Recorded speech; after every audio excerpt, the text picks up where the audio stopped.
ওম শান্তি। সাকার বাংলা মুরলী 12ই নভেম্বর 2025। আজকে বাবা বলেছেন, মিষ্টি বাচ্চারা, তোমরা ড্রামার খেলাকে জানো, তাই ধন্যবাদ জ্ঞাপন করার কোনো প্রশ্নই নেই। আজকের প্রশ্ন, সার্ভিসেবল বাচ্চাদের কোন অভ্যাস থাকা একেবারেই উচিত নয়।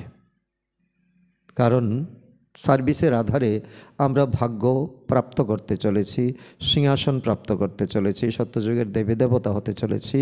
যে এই সময় আমাদের যেমন ড্রামা সম্পর্কে আমাদের ভালো জ্ঞান এই সময় হওয়া প্রয়োজন, তো সার্ভিস সম্পর্কেও আমাদের সার্ভিসেবল বাচ্চাদেরও বিশেষ কোয়ালিটি থাকা প্রয়োজন।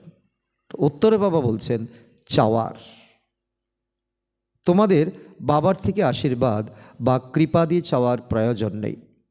তোমরা কারোর থেকে পয়সাও চাইতে পারো না, চাওয়ার চাইতে মরা ভালো। তোমরা জানো যে ড্রামা অনুসারে কল্প পূর্বে যারা বীজ রোপণ করেছিল তারাই পুনরায় রোপণ করবে। যাদের নিজেদের ভবিষ্যৎ পদ উচ্চ করার হবে তারা অবশ্যই সহযোগী হবে। তোমাদের কাজ হলো সার্ভিস করা। তোমরা কারোর থেকে কিছু চাইতে পারো না। চাওয়া হয় ভক্তিতে, জ্ঞানে নয়। ধারণার জন্য মুখ্য সার 1 নম্বর, বিকর্ম থেকে বাঁচার জন্য এই শরীর থেকেও অশরীরী হওয়ার পুরুষার্থ করতে হবে। স্মরণের যাত্রা যেন এমন হয় যাতে শরীরেরও বিস্মৃতি ঘটে। নাম্বার 2, জ্ঞানের মন্থন করে আস্তিক হতে হবে। মুরলী কখনো মিস করা উচিত নয়।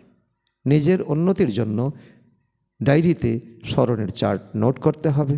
বরদান, আত্মিক শক্তিকে বিভিন্ন কাজে ব্যবহারকারী যুক্তিযুক্ত জীবন মুক্ত ভব। এই ব্রাহ্মণ জীবনের বিশেষত্বই হলো আধ্যাত্মিকতা। আধ্যাত্মিকতার শক্তির দ্বারাই নিজেকে বা সকলকে পরিবর্তন করতে পারো।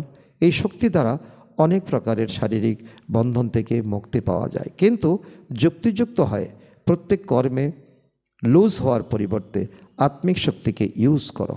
মন, বচন আর কর্ম, এই তিনটিতেই একসাথে আধ্যাত্মিকতার শক্তি অনুভব হবে। যারা এই তিনটিতে যুক্তিযুক্ত থাকে তারাই জীবন মুক্ত থাকে। স্লোগান, সত্যতার বিশেষত্বের দ্বারা খুশি আর শক্তির অনুভূতি করতে থাকো।